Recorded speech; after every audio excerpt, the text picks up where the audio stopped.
Supreme court में जो drama चल रहा है आपके और हम सबके सामने है, उसमें अचानक से इस समाअत के दौरान बैरिस्टर गौहर साहब आकर बताते हैं कि फैमिली पे तशद्दुद की खबर उन्हें मिली है और वो इमरजेंसी में कोर्ट से वापस घर के लिए रवाना हो जाते हैं। घर में 4 डाले भेजे गए हैं, बेटे को मारा गया है, लैपटॉप और कागजात और मोबाइल फोन वगैरह पुलिस उठा के ले गई है। पाकिस्तानी अवाम अपना दिफा नहीं कर सकते तो मुल्क का दिफा क्या खाक करेंगे। माजी ऐसे वाकयात से भरा हुआ है, लेकिन हम 4 काली गाड़ियों को नाको चने चबवाने के काबिल भी नहीं। ऑस्ट्रेलिया से मैं हूं आपकी होस्ट शाहिद। सुबह से सुप्रीम कोर्ट में जो ड्रामा चल रहा है आपके और हम सबके सामने है, उसमें अचानक से इस समाअत के दौरान बैरिस्टर गौहर साहब आकर बताते हैं कि फैमिली पे तशद्दुद की खबर उन्हें मिली और वो इमरजेंसी में कोर्ट से वापस घर के लिए रवाना हो जाते हैं। घर में 4 डाले भेजे गए हैं, बेटे को मारा गया है, लैपटॉप और कागजात और मोबाइल फोन वगैरह पुलिस उठा के ले गई है और मैं घर जाना चाहता हूँ। बैरिस्टर गौहर ने जज साहब को लाइव इत्तला दी, जिस पर चीफ जस्टिस ने कहा, चौधरी साहब इस तरह अगर हुआ है तो ये नहीं होना चाहिए था। कुछ लोग यहाँ पर कह रहे हैं कि लग रहा है कि समाज में जानबूझकर देर करने के लिए सब कंडे किए जा रहे हैं। बल्ले की निशान की वापसी का फैसला आज भी अभी तक नहीं हो सका है।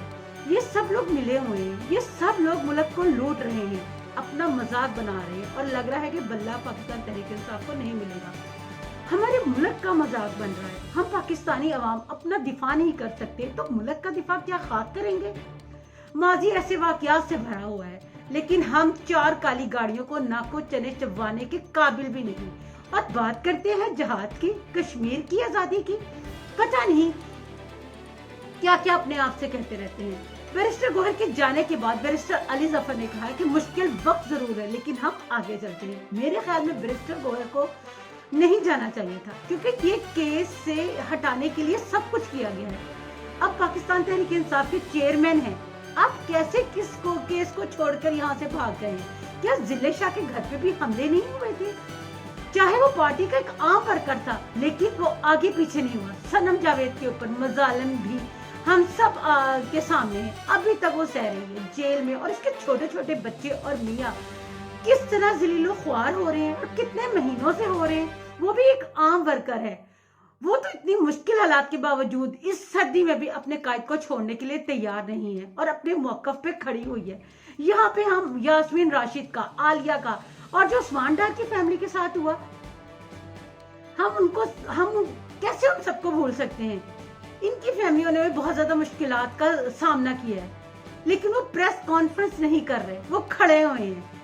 बास वर्कर ने तो यहाँ तक भी बात की है कि हम पूरे खानदान की फांसियां दे देंगे, हम पीछे नहीं हटेंगे, ना हम प्रेस कॉन्फ्रेंसेस करेंगे। तो गौहर साहब, आपके घर पर अगर 4 लोग आ जाते हैं, आप सब कुछ छोड़ छाड़ के चले गए हैं, आपको पता होना चाहिए था ये केस इस वक्त किस मुश्किल दोराहे पे खड़ा है, इसमें आपकी मौजूदगी कितनी जरूरी है। ये सिर्फ पाकिस्तान तहरीक इंसाफ का केस नहीं, ये 25 करोड़ अवाम के मुस्तकबिल का फैसला है, जिसको आप पीछे छोड़ के अपने घर की तरफ रवाना हो गए हैं।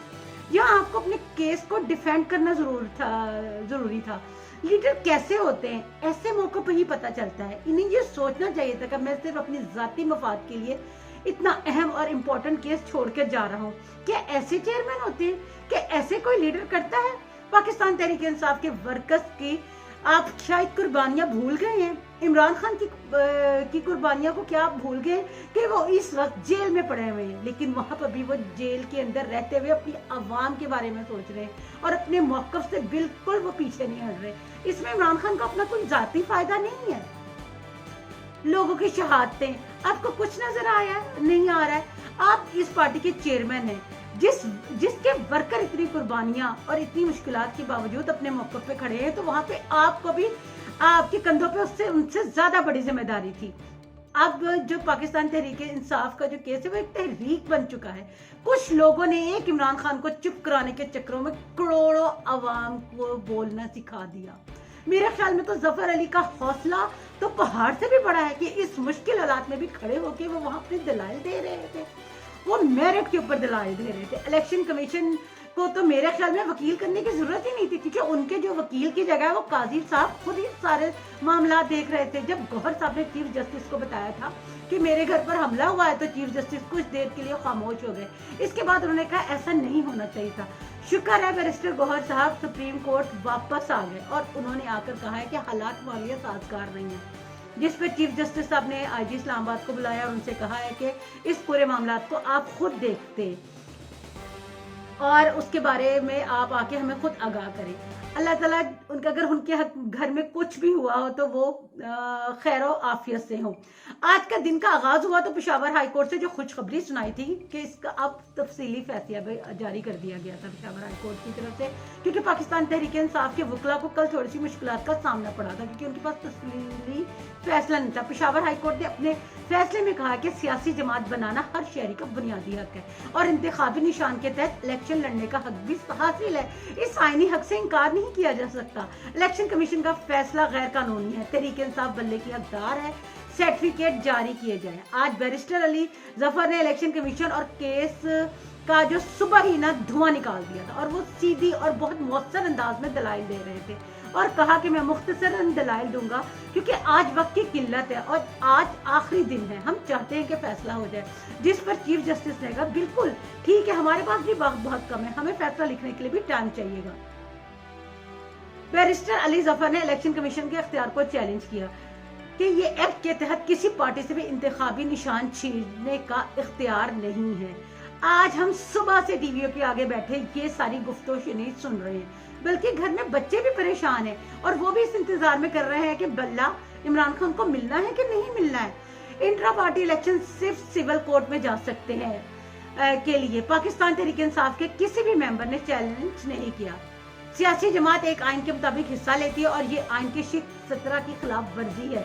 انتخابی نشان انٹرا پارٹی انتخابات کی وجہ سے روکا نہیں جا سکتا۔ یہ سیاسی جماعت کے حقوق ہے کہ وہ انتخابی نشان کے ساتھ الیکشن لڑے۔ ہم نے 2022 میں الیکشن کروائے تھے لیکن الیکشن کمیشن نے اس الیکشن کو نہیں مانا۔ ہمیں خدشہ تھا کہ یہ الیکشن کمیشن ہمیں باہر نہ کر دے، اس لیے ہم نے اب 2 دسمبر کو بھی انتخابات کروائے ہیں اور اب ان کے پاس جو اپنے جوابات ہیں وہ بھی ہم نے جمع کرا دیے ہیں۔ وکیل علی ظفر صاحب نے آج بہت مؤثر قسم کے دلائل دیے اور حقیقی معنوں میں وہ آج چیئرمین پاکستان تحریک انصاف کے لگ رہے تھے، جس طرح انہوں نے آج چیف صاحب کو لاجواب کر دیا۔ اب دیکھتے ہیں کہ ابھی تک تو اس کا فیصلہ نہیں آیا کہ آگے اس کا فیصلہ کیا آئے گا۔ رات کو 9:30 بجے تک کا ٹائم دے دیا گیا ہے، اس کے بعد ہی فیصلہ آیا جائے گا۔ اس وقت کے لیے مجھے آپ اجازت دیجیے، اللہ حافظ۔